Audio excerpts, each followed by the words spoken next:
அப்ப இவர்களுடைய வெறிய பாருங்க, சாதி வெறி. சரி, இப்படி சாதி வெறி வச்சிருக்கையில நீ வைத்திருக்கக்கூடிய இந்த சாதி வெறி என்பது நியாயமா இருக்கணுமா இல்லையா? எல்லாத்துலயும் கரெக்டா இருக்கிறேன், சாதி வெறினா நான் கட்டாயம் சாதி வெறியோட தான் இருப்பேன்னு நீ சொல்லு பார்ப்போம்.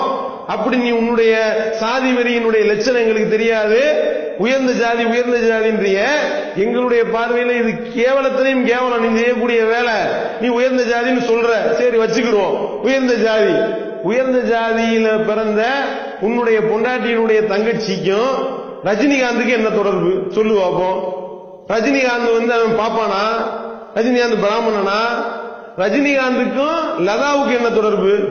உன் குடும்பத்தில் உள்ள ஒரு பொம்பளை லதா, உன் பொண்டாட்டியினுடைய தங்கச்சி, உன் பொண்டாட்டியினுடைய சகோதரி, அவளுக்கும் அந்த ரஜினிகாந்துக்கு என்ன சம்பந்தம்?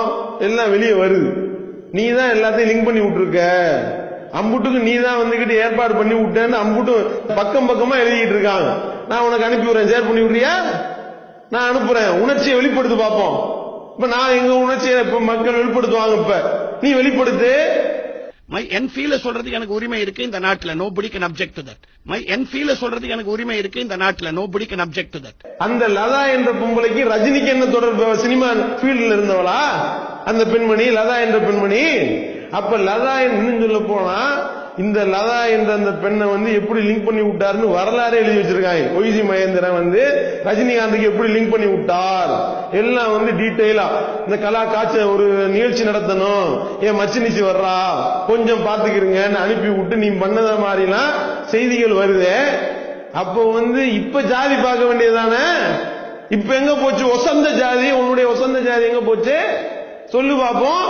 அப்ப இப்ப நீ இதுல பணம் வந்தா என்ன கேவலமான வேலையை வேணாலும் பாப்பீங்க. உங்களுடைய அந்த ஜாதியில உள்ளவனுக்கு அது எல்லாத்தையும் சொல்ல வரல, கேவலப்பட்ட வேலை பார்க்கிற ஆளுகளை சொல்றேன்.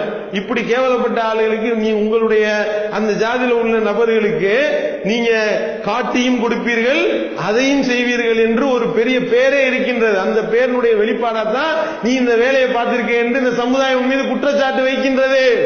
அப்ப உன்னுடைய ஜாதி வெறி வெளிவந்துச்சா? ரஜினிகாந்த் பாப்பானா? ரஜினிகாந்த் பிராமணனா? சொல்லு பாப்போம். இதை நான் உனக்கு பகிரங்க அறைகூலா விடுகின்றோம்.